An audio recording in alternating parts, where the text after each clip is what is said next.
2026 সালে বিধায়ক নির্বাচিত হলে মেয়াদ হবে 3 বছর। এবার আসাম ও পশ্চিমবঙ্গে গঠন হতে পারে 3 বছরের সরকার। 2029 সালে ফের ভঙ্গ হবে আসাম বিধানসভা।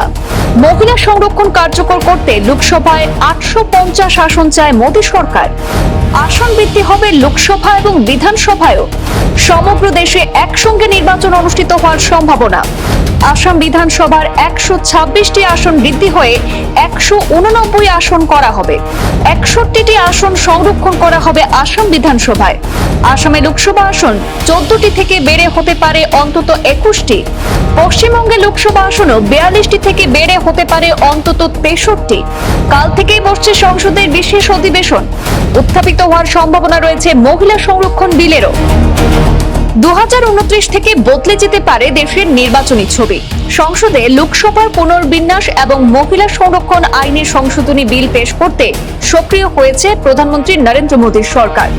2029 লোকসভা নির্বাচনে মহিলা আসন সংরক্ষণ আইন কার্যকর করার উদ্দেশ্যে আনা এই বিলের পোশাকি নাম নারী শক্তি বন্ধন অধিনিয়ম।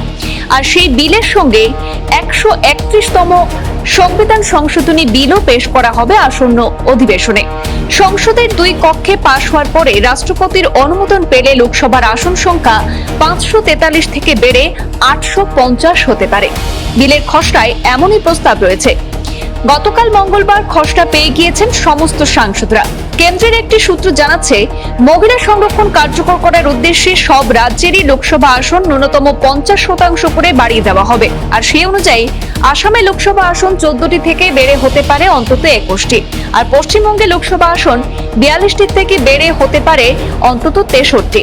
মহিলা সংরক্ষণ সংক্রান্ত সংশোধনী বিল পাশের উদ্দেশ্যে সংসদের বাজেট অধিবেশনের মেয়াদ বাড়িয়ে আগামী 16 থেকে 18 এপ্রিল 3 দিনের বিশেষ অধিবেশন ডাকা হয়েছে। আর সেই অধিবেশনে মোদী সরকার ওই বিল পাশ করাবে। সংরক্ষণ কার্যকরের উদ্দেশ্যে সংবিধানের 82 নম্বর অনুচ্ছেদ সংশোধনের প্রস্তাব রয়েছে বিলে। 82 নম্বর অনুচ্ছেদ অনুযায়ী জনগণনা শেষ হওয়ার পরে সংসদীয় নির্বাচনী এলাকার পুনর্বিন্যাসের প্রক্রিয়া শুরু করা যায়।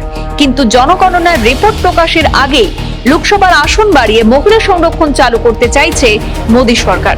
সংবিধানের এই সংশোধনী বিলে বলা আছে, রাজ্যগুলি থেকে লোকসভায় 815 জন সাংসদ নির্বাচিত হবেন এবং 35 জন নির্বাচিত হবেন কেন্দ্রীয় শাসিত অঞ্চল থেকে। আর এই কারণে সংবিধানের 81 নম্বর ধারা সংশোধন করতে চাইছে মোদী সরকার। এই ধারায় বলা আছে, লোকসভা সদস্যের সংখ্যা 550 হতে পারে। এর মধ্যে 530 জন নির্বাচিত হতে পারবেন বিভিন্ন রাজ্য থেকে, বাকি 20 জন নির্বাচিত হবেন কেন্দ্রীয় শাসিত অঞ্চল থেকে। ধারাটি সংশোধন করার প্রক্রিয়া শুরু করেছে সরকার। তবে সংবিধান সংশোধন করতে নিয়ম অনুযায়ী লোকসভার পাশাপাশি রাজ্যসভাতেও সংশ্লিষ্ট বিলটিকে পাশ করাতে হবে। একক সংখ্যাগরিষ্ঠতা না থাকায় বিজেপি মূলত যে দুটি দলকে নিয়ে সরকার চালায় তাদের মধ্যে একটি চন্দ্রবাবু নাইডুর টিডিপি। তাই অন্ধ্রপ্রদেশের এই বিলটির দিক থেকে বিজেপিকে কোনো চ্যালেঞ্জের মুখে পড়তে হয় কিনা সেটাই এখন দেখার বিষয়। এমনিতেই নারী সংরক্ষণ বিলের উপর আনা সংশোধনের সময় নিয়ে আগেই প্রশ্ন তুলেছিল কংগ্রেস থেকে শুরু করে বিরোধী দলগুলি। হাত শিবিরের দাবি যে বিজেপি তামিলনাড়ু এবং পশ্চিমবঙ্গে ভোটের আগে মহিলাদের বার্তা দিতেই সংরক্ষণ বিলের সংশোধনী আনছে। মহিলাদের ভোট কাছে টানার চেষ্টা করছে বলে অভিযোগ বিরোধীদের। আগে সরকার ঠিক করেছিল 2034 সাল থেকে লোকসভা এবং রাজ্যসভাগুলির সেখানে 33% আসন মহিলাদের জন্য সংরক্ষিত থাকবে। আর সংশোধনী এনে সেই কাজটা 2034 আগে 2029 সালের ভোট থেকে করতে চাইছে বিজেপি। এবার আসন বৃদ্ধির প্রসঙ্গটি যোগ হওয়ায় বিরোধীরা যে সরকারকে ছেড়ে কথা বলবে না তা মোটের উপর পরিষ্কারই কিন্তু বলা যাচ্ছে। ব্যুরো রিপোর্ট, পূর্বাঞ্চল প্রতিদিন।